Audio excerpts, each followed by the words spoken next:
Art improve பண்ணணும்னா மறக்காம இந்த 3 ஹேக்கை ஃபாலோ பண்ணுங்க. அப்படியே இந்த ரீலை சேவ் பண்ணிக்கோங்க. இந்த மாதிரி நிறைய இன்ட்ரெஸ்டிங்கான டிப்ஸ் நான் உங்களுக்கு கொண்டு வரேன். பென்சில் ஷேடிங் பண்ணும்போது ரஃப் அண்ட் ஹார்ட் டெக்ஸ்சர் நிறைய இடத்துல கொடுக்க வேண்டியிருக்கும். அதுக்கு ஒரு ஈஸியான டெக்னிக் என்னன்னு பார்க்கலாமா?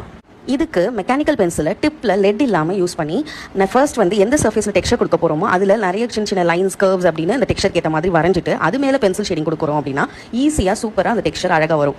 இப்போ பார்த்தீங்கன்னா இந்த ஹேர், உடன் பார்க், அதுக்கப்புறம் நான் வரைகிற இந்த பிரிக்ஸ் இது எல்லாமே இந்த டெக்னிக் யூஸ் பண்ணி தான் நான் கொடுத்துருக்கேன். நெக்ஸ்ட் வந்து ஒரு சிம்பிளான ஹேக் தான், ஆனால் அது ரொம்ப இம்பார்ட்டன்ட். அது என்னன்னா பெயிண்டிங் பண்ணும்போது first dark colour paint use பண்ணிட்டு அதுக்கப்புறம் நம்ம எங்கேயாவது லைட் கலர் பெயிண்ட் யூஸ் பண்ணும்போது ப்ரஷ்ல வந்து அந்த டார்க் கலர் பெயிண்ட் ஒட்டிட்டு அது லைட்டோட சேர்ந்து மட்டி கலராக ஃபார்ம் ஆகிடும். இதுக்கு காரணம் டர்ட்டி பவுல் ஆஃப் வாட்டர் தாங்க. நம்ம மிக்ஸ் பண்ணுறதுக்கும் சரி, நம்ம பெயிண்டை க்ளீன் பண்ணுறதுக்கும் சரி ஒரே பவுல வச்சிருப்போம். இதை அவாய்ட் பண்ணுறதுக்கு 2 பவுல்ஸ் ஆஃப் வாட்டர் யூஸ் பண்ணணும். ஒன்று வந்து பெயிண்ட் ப்ரஷ்ஷை க்ளீன் பண்ணுறதுக்கு, இன்னொரு வந்து வாட்டர் மிக்ஸ் பண்ணி நியூ பெயிண்ட் யூஸ் பண்ணுறதுக்கு. இந்த டெக்னிக் யூஸ் பண்ணும்போது க்ளீனாக பெயிண்ட் வரும் இந்த மாதிரி அழகா.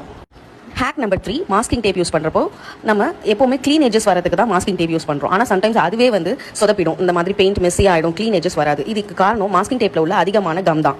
ஸோ மாஸ்கிங் டேப்பை பேப்பரில் யூஸ் பண்ணுறதுக்கு முன்னாடி இந்த மாதிரி டேபிள்லையோ இல்லை ஏதாவது ஒரு ஸ்மூத் சர்ஃபேஸில் அதை வச்சு எடுத்துட்டு அதோட எக்ஸஸ் கம்மை எடுத்துட்டு அதுக்கப்புறமா அந்த பேப்பரில் யூஸ் பண்ணி பெயிண்ட் பண்ணும்போது இந்த மாதிரி நீட் அண்ட் க்ளீன் எஜஸ் வரும். இது 100% யூஸ்ஃபுல்லான டெக்னிக். கண்டிப்பாக ஃபாலோ பண்ணுங்க. என்னங்க இந்த 3 ஹேக்ஸும் உங்களுக்கு பிடிச்சிருந்தது அப்படின்னா இந்த வீடியோவில் மறக்காம சேவ் பண்ணிக்கோங்க. அப்படியே உங்கள் ஆர்டிஸ்ட் ஃப்ரெண்ட்ஸ்க்கும் இதை ஷேர் பண்ணிவிடுங்க. நம்ம பேஜை ஃபாலோ பண்ணிக்கோங்க.